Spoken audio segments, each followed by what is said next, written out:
The wind hits like a hammer at 3 in the morning. Not the gentle whistle you get used to in December, but the kind that makes the entire frame of the house shudder. Every crack, every gap, every forgotten seam becomes a knife edge of cold air slicing through the rooms. The candle on the kitchen table flickers horizontally. The bedroom door rattles in its frame even though it's latched shut. Your breath hangs visible in the air despite the wood stove glowing red in the corner, despite burning through half a cord in 2 days, despite every blanket you own piled on the bed. You're not just cold. You're losing. And outside, through the frosted window, you can see your neighbor's porch light. Steady. Warm. Their house silent as a photograph while yours sounds like it's tearing apart at the seams. You know what they'd say if you told them what you're planning. You've heard it already. A pipe? Underground? In the middle of winter? To bring in cold air? They'd laugh. They did laugh. Standing in your driveway 3 days ago with their arms crossed, shaking their heads like you just announced you were going to dig for gold in the backyard. But here's the thing. If you're watching this right now, if you've ever felt that brutal, relentless cold creeping through every corner of your home no matter what you do, then you need to see what happens next. Because what I'm about to show you isn't just about staying warm. It's about understanding how air moves, how pressure works, and how the ground beneath your feet holds the answer that every hardware store, every contractor, every well-meaning neighbor completely misses. So do yourself a favor right now. Hit that subscribe button. Because by the end of this, you're going to understand cold in a way most people never will. And you might just save yourself from another winter of suffering. The problem isn't the cold outside. That's what everyone gets wrong. You can't control the temperature of the world. You can't stop the wind from blowing or the mercury from dropping. What you can control is what's happening inside your walls, inside your rooms, inside the invisible war between warm air trying to stay put and cold air forcing its way in like an intruder that never sleeps. Think about it like this. Your wood stove is burning hot. The fire is consuming oxygen, pulling air up the chimney in a constant, hungry draft. That air has to come from somewhere, so your house starts pulling replacement air from anywhere it can find it, through the gaps around your windows, under your doors, through the electrical outlets, through the spaces where pipes enter the walls. Every single opening becomes a pathway for freezing outside air to rush in. It's called negative pressure, and it turns your home into a giant vacuum cleaner that won't shut off. You've tried the obvious fixes. You've stuffed towels under the doors. You've taped plastic over the windows. You've run caulk along every seam you could find. And maybe it helped a little. Maybe the draft from the north window isn't quite as bad. But the floor is still ice. The hallway still feels like a wind tunnel. Your feet are numb even with 3 pairs of socks, because you're treating symptoms, not the disease. The disease is simple. Your house needs to breathe. It needs fresh air to replace what the fire consumes. But right now, it's gasping through 100 tiny wounds, each one letting in needles of cold that destroy any warmth you manage to create. The solution isn't to seal everything tighter. That just makes the vacuum stronger, makes the house suck harder through whatever gaps remain, and can even cause backdrafting where smoke and carbon monoxide get pulled back down the chimney into your living space. The solution is to give your house one controlled breath, one pathway for air to enter that doesn't feel like winter itself is crawling through your walls. That's where the buried pipe comes in. It's not magic. It's not complicated. It's just physics that's been working since before humans built houses. The Earth, once you get a few feet down, stays roughly the same temperature all year. In summer, it's cooler than the surface. In winter, it's warmer. Not warm, just warmer. 50 degrees Fahrenheit when the air above is 10 below zero. Which means if you run a pipe underground long enough and deep enough, the air that travels through it picks up heat from the soil. Not enough to feel hot, but enough to take the killing edge off the cold.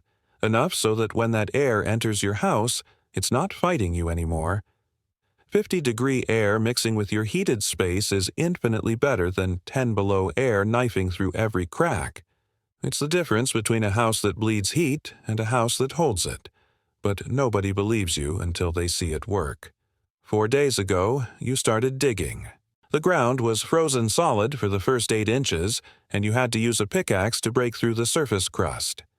Your neighbors watched from their driveways, sipping coffee, probably taking bets on how long until you gave up.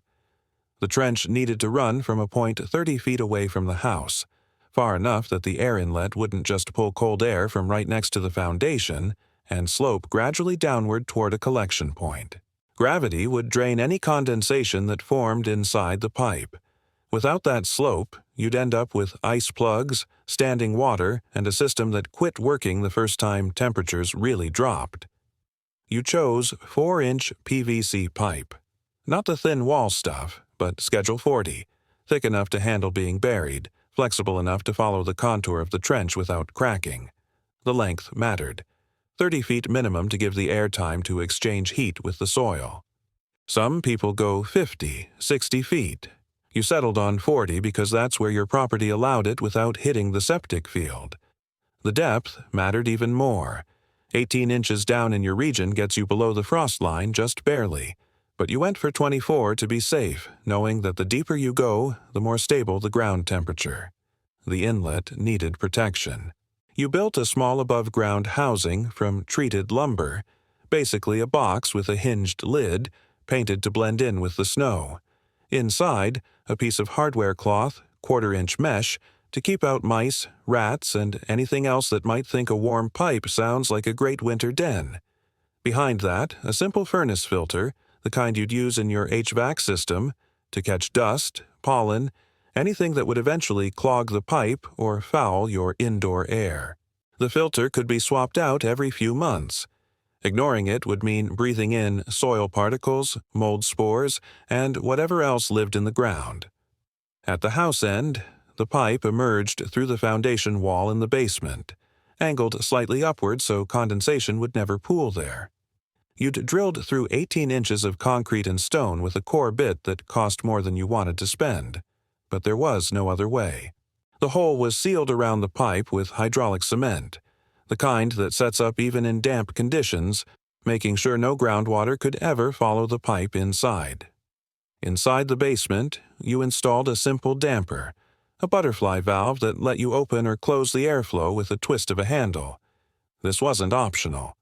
There would be times when you didn't want that incoming air, times when the wind was wrong or the system needed to be shut down for maintenance. And there would be times when you needed to prove to yourself, and to anyone watching, that the system actually did something. The first test was a disaster. You opened the damper on a night when the temperature outside was hovering around 15 degrees. You expected to feel a gentle flow of tempered air. What you got was a wet, earthy smell and a cold draft that felt no different than opening a window. You'd missed something. The pipe was pulling air, but the air hadn't warmed up. You grabbed a flashlight and went outside to the inlet. The filter was soaked. Condensation from the temperature difference had saturated it, blocking airflow and causing the system to pull harder through the saturated material, cooling the air back down in the process. You yanked the filter, wrung it out, and replaced it with a fresh one. You added a small overhang to the inlet box to keep snow and rain from falling directly onto the filter. Better. The second test brought a different problem. This time, the air felt slightly warmer, but there was a faint whistling sound coming from somewhere in the pipe. You traced it to a joint where 2 sections of PVC met. You'd glued them, but not perfectly, and the pressure difference was forcing air through a microscopic gap, creating a high-pitched tone that would drive you insane if you had to listen to it all night. You dug up that section, recut the pipe, applied primer and cement properly this time, and waited for it to cure. 2 hours of work to fix a 5-second mistake.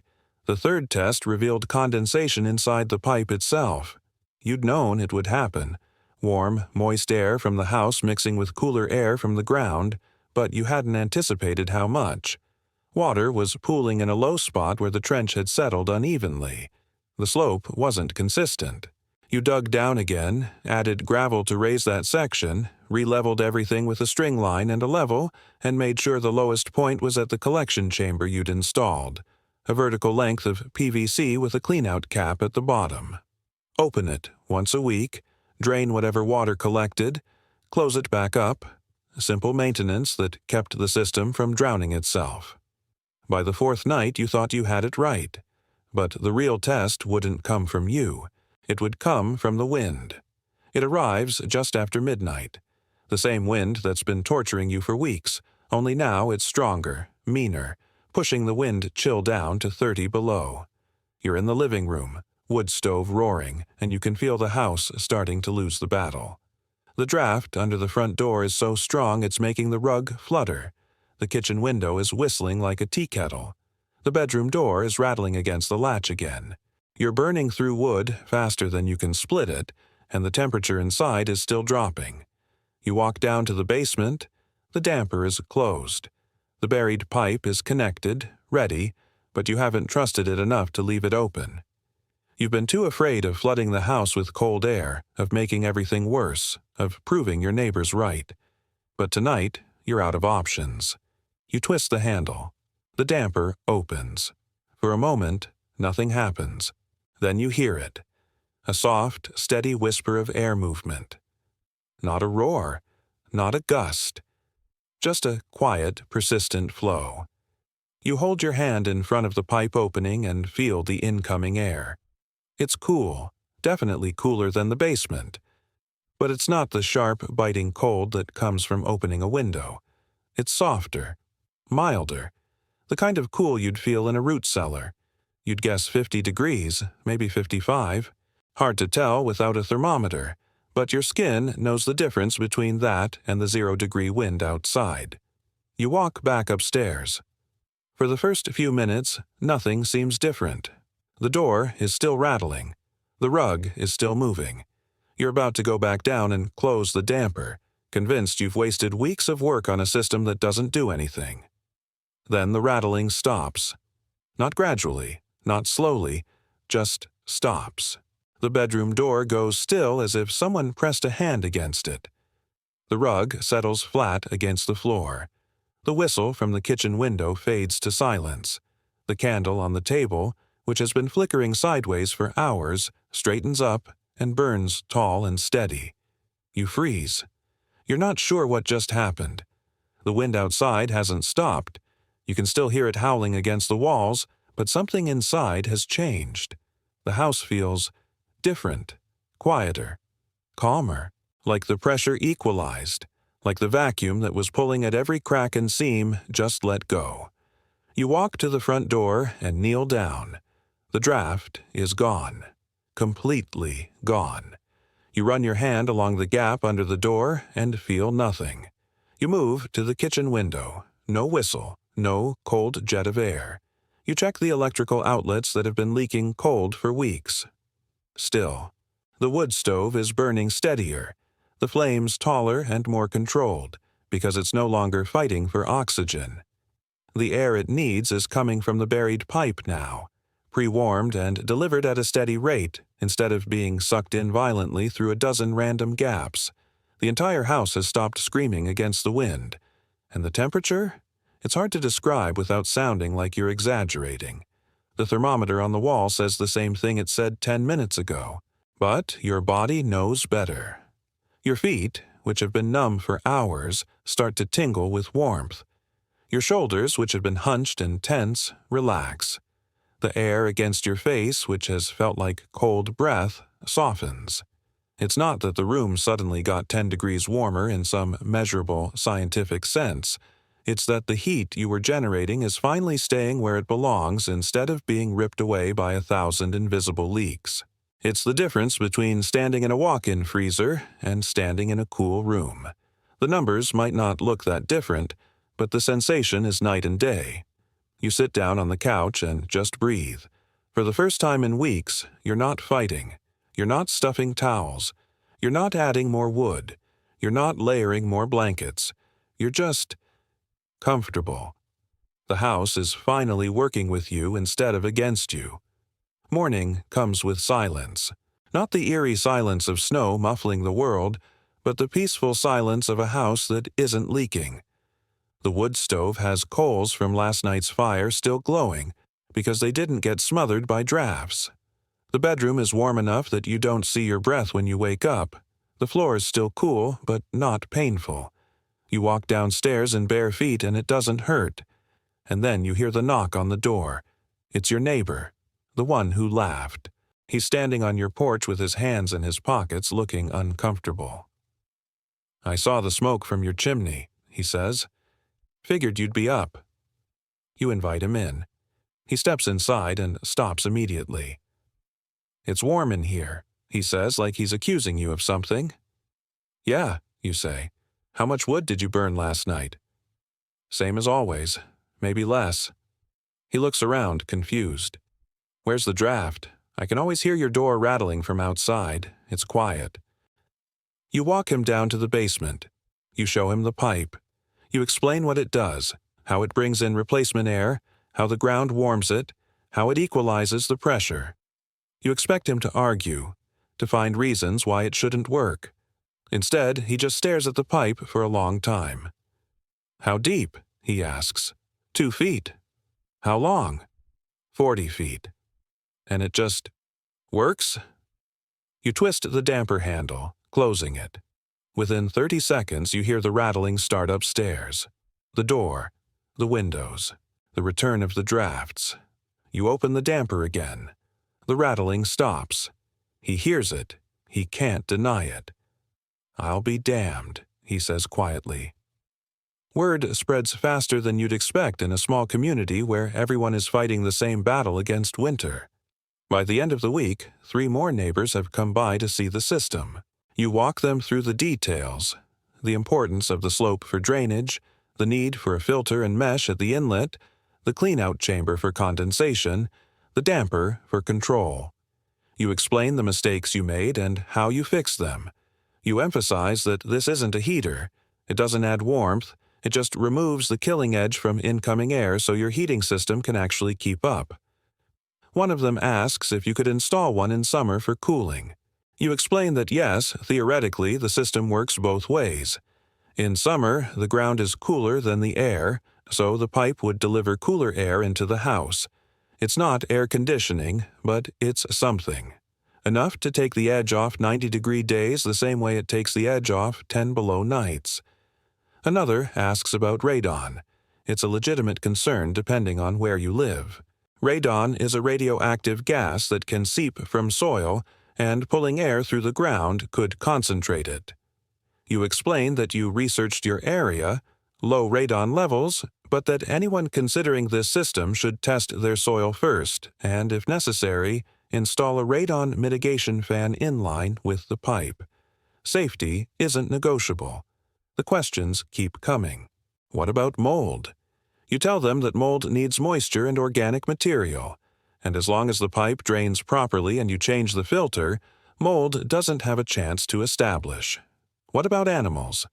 That's why you use mesh and inspect the inlet regularly. What about cost? Honestly, less than you'd spend on a month's worth of extra firewood.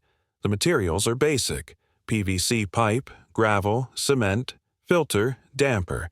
The labor is hard, but it's not complicated. But the real question, the one nobody asks out loud but everyone is thinking, is whether it's worth it. Whether all that digging and troubleshooting and maintenance is justified by the result.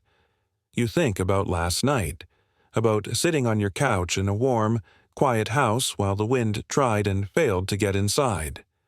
About sleeping through the night without waking up cold.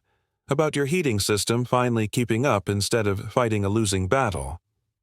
About the wood you didn't have to split, the money you didn't have to spend, the misery you didn't have to endure. Yeah, it's worth it. But here's what most people miss when they think about systems like this. They imagine it's about the pipe, about the trench, about the engineering. It's not. It's about understanding that your house is not a box. It's a living system with pressures and flows and invisible forces that most people never think about until something goes wrong. The cold isn't just cold. The draft isn't just a crack in the wall. They're symptoms of a larger problem. Your house trying to breathe through a system that's fighting it every step of the way. The buried pipe doesn't solve cold. It solves pressure. And once the pressure is solved, the cold stops being a monster and becomes just weather. Something outside. something that can't get to you anymore. The weeks that follow are the easiest you've had all winter. The system runs quietly, pulling in steady air, equalizing the pressure, letting your heating do its job without interference. You check the cleanout chamber once a week and drain a few ounces of water, sometimes more if it's been particularly humid. You swap the filter once a month. You inspect the inlet after every heavy snow to make sure it's clear. Maintenance that takes 10 minutes and keeps everything running smoothly. The temperature outside continues to drop. Single digits, below zero. Nights when the wind chill hits 40 below. Your neighbors are burning through wood, layering blankets, stuffing towels. You're burning normal amounts, sleeping normally, walking barefoot in your kitchen. The difference isn't subtle. One particularly brutal night, the power goes out. No furnace, no electric heat, nothing but the wood stove. In past years, this would have been a crisis. You would have huddled near the fire, watched your breath fog the air in the far rooms, and hoped the power came back before the pipes froze. This time, it's just an inconvenience. The buried pipe doesn't need power. It works on pressure differential and gravity. As long as the fire burns and creates a draw, the system keeps pulling in tempered air, keeps equalizing the pressure, keeps the drafts at bay. You make it through 12 hours without power and wake up to a house that's cool but not frozen, manageable but not desperate. When the power comes back, you realize something important. You've built resilience. Not just comfort, not just efficiency. You've built a system that doesn't care if the grid goes down, doesn't depend on complex electronics or expensive equipment, doesn't require anything except the most basic laws of physics. Air moves. The ground holds temperature. Pressure seeks equilibrium. Everything else is just details. And that's the point people miss when they look at this and think it's too simple to work. They're expecting high-tech solutions, complicated controls, digital readouts. They're expecting to spend thousands on equipment that might break down the moment you need it most. What they don't realize is that the best systems are often the simplest. The ones that work with nature instead of against it. The ones that don't need a manual or a technician or a warranty. A buried pipe is just a tunnel through dirt. But it's a tunnel that's been solving temperature problems for centuries, in cultures all over the world, long before electricity or forced air heating or insulation existed. The modern version, PVC instead of stone, filters instead of nothing, dampers for control, is just a refinement. The principle is ancient. By the time spring arrives, you've run the system for 4 months straight. The pipe is still intact. The cleanout has never overflowed. The filter has been changed 4 times. The inlet has needed clearing twice after heavy snow. The damper has been adjusted hundreds of times. Closed on mild days when the house doesn't need help, open wide when the wind picks up. Total maintenance time, maybe 2 hours across the entire winter. Total cost of operation, 0. No electricity, no fuel, no moving parts except the damper handle. The results speak louder than any explanation. Your heating costs are down by 1/3. Your firewood consumption is down by 1/4. Your comfort level is up immeasurably. The house doesn't fight you anymore. It works with you. And the cold, that relentless enemy that defined every winter before this one, has been downgraded to background noise. But the biggest change isn't in the house. It's in you. You understand now that cold isn't something you just endure. It's something you can engineer around, not with brute force, but with understanding. You've learned to see air pressure, to feel the difference between a drafty house and a balanced one, to recognize when a system is working and when it's fighting itself. You've learned that the solution to most problems isn't more power or more insulation or more money. It's more understanding. And that's what you try to pass on when people come by to ask questions. Don't just copy the system. Understand why it works. Understand your house. Understand how air moves through it, where the leaks are, where the pressure comes from. Understand that every building is different. Every climate has its quirks. Every installation will need adjustments. There's no one-size-fits-all solution. But there are principles that never change. The ground is warmer than winter air. Air needs to move. Pressure seeks balance. Condensation follows temperature gradients. Maintenance prevents failure. Understanding beats guessing. If you've made it this far, if you've watched this whole story unfold and you're thinking about your own house, your own winters, your own battles with cold that never seems to end, here's what I want you to do. First, hit that subscribe button if you haven't already, because this isn't the end of the story. This is just one solution to one problem, and there are dozens more we're going to tackle together. Ways to manage snow, ice, wind, moisture, all the invisible enemies that turn winter from a season into a siege. You need to see what's coming. Second, leave a comment and tell me what your house is fighting. Is it drafts? Is it ice dams? Is it frozen pipes? Is it heating bills that make you choose between warmth and food? Tell me, because your problem is someone else's problem, and the solution you find might save someone else from a winter of suffering. And third, this is the important one. Don't just watch. Act. Take what you've learned here and apply it. Walk through your house with new eyes. Feel for drafts. Listen for rattling. Pay attention to where the cold comes from and where the warm air goes. Understand your enemy. Because once you understand it, you can beat it. The buried pipe isn't magic. It's just applied understanding. And if I can do it, if a regular person with basic tools and zero engineering background can turn a miserable, drafty, freezing house into a warm, quiet, livable space, then so can you. The cold doesn't have to win. It never did. You just didn't know you had options. Now you do. See you in the next one. Stay warm.